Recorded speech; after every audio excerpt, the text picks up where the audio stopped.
मेरी उम्र के नौजवानों के साथ मैं हूं सोहेब अलवी। आज हम आपसे बात करेंगे एक ऐसी फिल्म की जो पाकिस्तान की तरफ से पहली अंग्रेजी फीचर फिल्म थी और जिसे हाल ही में 50 साल पूरे हो गए।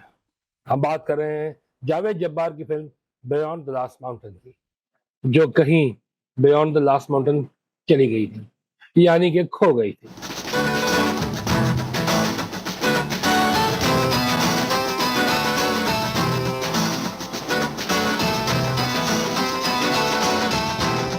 और फिल्म को ढूंढा गया है और उसकी स्पेशल स्क्रीनिंग की गई है। बियॉन्ड द लास्ट माउंटेन 1976 में रिलीज हुई। इस फिल्म के हीरो थे उस्मान पीरजादा। इस फिल्म की दीगर कास्ट में थी शमीम हिलाली, मारियाना हक, मुनीजा हाशमी, इम्तियाज साहब, इफ्तिखार साहब के भाई इम्तियाज, जो तन्हाइया में ड्राइवर भी बने थे, बाबा, डियर असगर, ईस्ट पाकिस्तान वाले जो थे, बहुत जबरदस्त एक्टर थे। विलन थे मिर्जा गजनफर बेग, जो बहुत कम फिल्मों में आए हैं। अब चूंकि ये फिल्म मेरी पैदाइश से पहले रिलीज हुई थी और खो भी गई थी, तो मेरा इसे देखना एक नामुमकिन सी बात थी, लेकिन मैंने इसे देख ही लिया।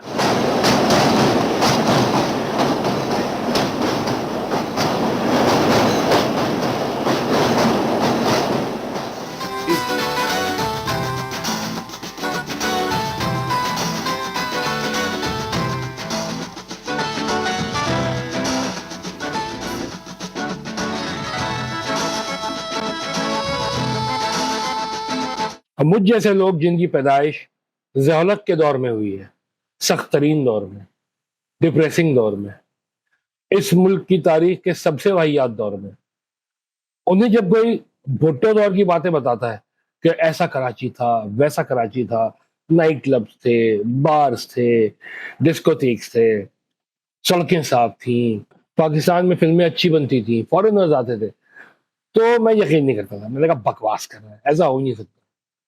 इसके लिए मुझे मुस्तनद कोई चीज चाहिए थी कि मैं ठोस सबूत के साथ कहूं कि हाँ ऐसा होता था, और मैं भी उसको फिर एडवोकेट करूं। इसके लिए बेहतरीन चीज बियॉन्ड द लास्ट माउंटेन थी, which was release 8 months before Zia took over. इस फिल्म के गाने जो हम तक पहुंचे और जो हमने ढूंढे और जो हमने सुने, वो बेहतरीन थे। राही ऐसी राहों के जिनकी कोई मंजिल ही नहीं, तो दिल में साए बिखेर देंगे वो चांद चेहरा। हरी हरी हरी हरी हरी हरी हरी हरी हरी हरी।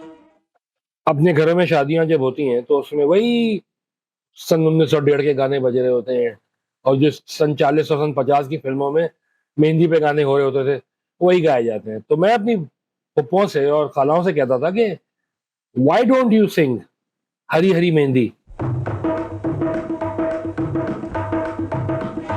हरी हरी मेहंदी के नीचे सुरख गुलाब, सुरख गुलाब मेरे ख्वाब तेरी आंखों जैसे। उन लोगों का जवाब होता था कि यार वो यूं है यूं है। मैं कहा बेहतरीन गाना है शादी के लिए, और इसे गाया जा सकता है। गुलाबों जैसे तूने तेरे ख्वाब मेहंदी वाली रात हो। दूसरा गाना था हम राही ऐसी राहों के जिनकी कोई मंजिल ही नहीं। इस गाने पे तो मैंने थीसिस की हुई है पूरी। जावेद जब्बार साहब से इतना पूछा इस गाने के बारे में मैंने, कि मैंने तो ये तक सुना है कि वो दावतों में उन्होंने जाना बंद कर दिया, और वो पूछते थे कि भाई ये सुहेब मियाँ तो नहीं आ रहे हैं वहां, फिर वो पूछेंगे। तो हुआ ये था कि 20 साल पहले वो मुझे कहीं मिले, तो मैंने कहा सर ये गाना जो था ये अहमद रुश्दी ने क्यों नहीं गाया, ये इखलाक अहमद ने क्यों गाया। अब तो जावेद साहब ने कहा भाई आप सोहेल से पूछें। अगले साल हमें सोहेल राना मिल गए जो फिल्म के मौसीकार थे, उनसे भी ये पूछा तो उन्होंने वही समीउल्लाह कलीमुल्लाह किया। भाई जावेद ने कहा था। खैर, इस गाने के जो लिरिक्स हैं वो आप पहले के व्लॉग्स में देख चुके होंगे। उस्मान पीरजादा साहब के साथ मैं डिस्कस कर रहा हूँ। Usman Pirzada was actually the hero of this film. इस गाने के लिरिक्स हैं जैसे लग रहा है कि ये अभी लिखा गया है आज के लिए। हम राही ऐसी राहों के जिनकी कोई मंजिल ही नहीं, कि जीवन प्यास का सहरा है और सर पे कोई बादल ही नहीं। जाने के लिए हर रुत आई, रहने को है बस ये तन्हाई। एक उम्र का रोग ना हो जाए, ये पल दो पल की सच्चाई। सदा ये आंखें सपने देखें आने वाले जमानों के। मतलब जो आज का नौजवान है वो होपलेस है, उसे कोई न साया मिला है, ना उसके आगे कोई चीज है, ना उसको कुछ पता है उसे करना क्या है। तो खैर, तीसरा एक गाना भी था हबीब अली मोहम्मद साहब का इस फिल्म में, जो 93 मिनट्स की जो फिल्म हमने सिनेमा में देखी उसमें नहीं था। तो इस फिल्म के गाने तो मुझे पता थे। फिर हमने टेलीविजन पर कोई आधे घंटे का एक प्रोग्राम भी देखा था जिसमें इस फिल्म के क्लिप्स दिखाए गए थे। तो बहुत शौक था कि देख लें देख लें। तो जब बिलाखिर ये फिल्म देखी तो अंदाजा हो गया कि ऐसी फिल्म दोबारा नहीं बन सकती, और इसके फ्लॉप होने की वजह भी सामने आ गई। Entirely made in English language, beyond the last mountain, छोटी फिल्म थी। इसमें कोई प्रोफेशनल फिल्मी एक्टर नहीं था कि "ओ, पहली गोली में तेनू एसपीएम मारांगा", ये सब नहीं था। उस्मान पीरजादा साहब के वालिद साहब को मार दिया जाता है, वो एक बड़ी चीज थे, पॉलिटिकल फिगर टाइप की। तो एक साहब उनसे कहते हैं हमारी पार्टी में शामिल हो वरना देख लेंगे, और देख लिया, उनको ढाज मार दिया। और उसके बाद उस्मान पीरजादा पूरी फिल्म के अंदर लोगों से मिलते हैं, फैक्ट्री वालों से मिलते हैं जिसके मालिक थे उनके अब्बा, और खवातीन से मिलते हैं, जो 3 इंडिपेंडेंट खवातीन दिखाई हैं। अल्लाह माफ करे, अगर लाहौर की फिल्म इंडस्ट्री की किसी एक खातून को भी इन 3 में से किसी एक रोल में ले लेते तो वही निकलता, okay come on let's enjoy, ये सभी निकलता। लेकिन 3 खवातीन थी। हमें पता था शमीम हिलाली जो है उनका ये डेब्यू था फिल्म में। शमीम हिलाली अभी भी ड्रामों में आती है, बहुत जबरदस्त खातून है, बहुत खूबसूरत खातून है, क्या एक्टिंग करती हैं। जफर अली साहब उनके मियाँ, जो फॉरेन सर्विस में रहे और बहुत नॉलेजेबल आदमी है, और मेरी उनसे कुछ मुलाकातें हैं काम के हवाले से। लेकिन Shamim Hilali was the wife of Zafar Hilali, और उन्होंने एक्टिंग की है इस फिल्म के अंदर बहुत अच्छी, सिंगल पेरेंट बनी है। तो वो उस जमाने में 76 में, तो आप सोच लीजिए, लाहौल वाला कुवत। उसके बाद दूसरी मारियाना हक, मारियाना बाबर, जो टीचर भी थी, लिखती भी रहती हैं, वो थी। और तीसरी खातून थी जो कुछ जिनको देखकर मुझे जवानी की नुसरत भुट्टो याद आ गई, जो हम भुट्टो साहब के साथ तस्वीरें देखते थे कि वो खड़ी हुई हैं फर्स्ट लेडी ऑफ पाकिस्तान, उस तरह की लगी। मैंने कहा ये कौन है, ये कोई होंगी, हम नहीं जानते। लेकिन फिर भी जब फिल्म खत्म हुई है और जावेद जब्बार साहब ने कहा कि मुनीजा हाशमी, फैज अहमद फैज साहब की साहबजादी, वो भी इस फिल्म में थी, तो मेरे दोस्त को गोली मारी और मैंने कहा ये कब थी। Thank you. I can never forget when Javed offered me the role, and I got so excited. And I remember him on the first day when we were shooting. He said, "Muniza, I am the director. Not you. Listen to my instructions." Because I have, and my husband, God rest his soul, was in the States. And when he came back and he said, अच्छा फरीदा थी ना ये, उस फरीदा। बगैर मेरे पीछे। हमारे बहुत अच्छे दोस्त राजू जमील, वो भी इस फिल्म में थे, और 1 मिनट का सीन था उनका, बल्कि उससे भी कम। वो आते हैं और चीजें उठा के फेंकते हैं, और जो जावेद साहब ने मंगाए होते हैं हॉलैंड से फ्लावर्स, वो आके तोड़ रहे हैं, फाड़ रहे हैं, चीजें कर रहे हैं।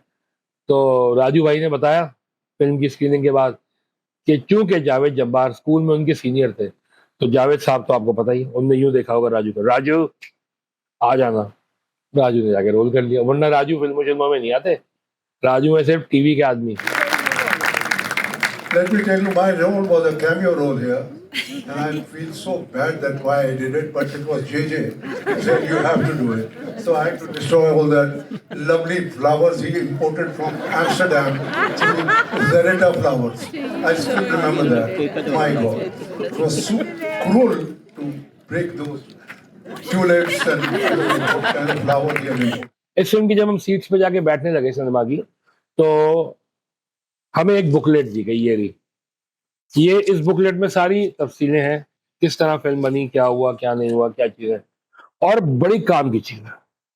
फिल्म की अब मैं प्रोडक्शन के हवाले से अगर आपसे बात करूं तो डबिंग इस फिल्म के अंदर कहीं नहीं है, जो है वो ओरिजिनल है।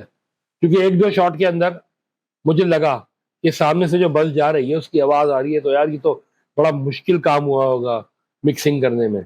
लेकिन जावेद जब्बार साहब ने बता दिया स्क्रीनिंग के बाद कि भाई साहब जो था वो दिखा दिया, शॉट्स, ओहो, इश्तियाक अहमद साहब इस फिल्म के कैमरामैन थे जो वहां मौजूद थे, उनको मैंने पकड़ा जाके।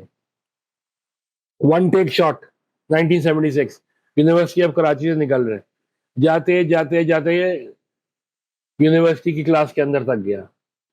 फिर ये जो आगा खान हॉस्पिटल जहाँ आजकल बना हुआ है, यहाँ पर भी एक ट्रॉली बिछाई गई थी लंबे लंबे शॉट्स के लिए, कि अगर बंदा भाग रहा है या बंदा चल रहा है या गाड़ी जा रही है तो ट्रॉली उनको फॉलो कर रही है।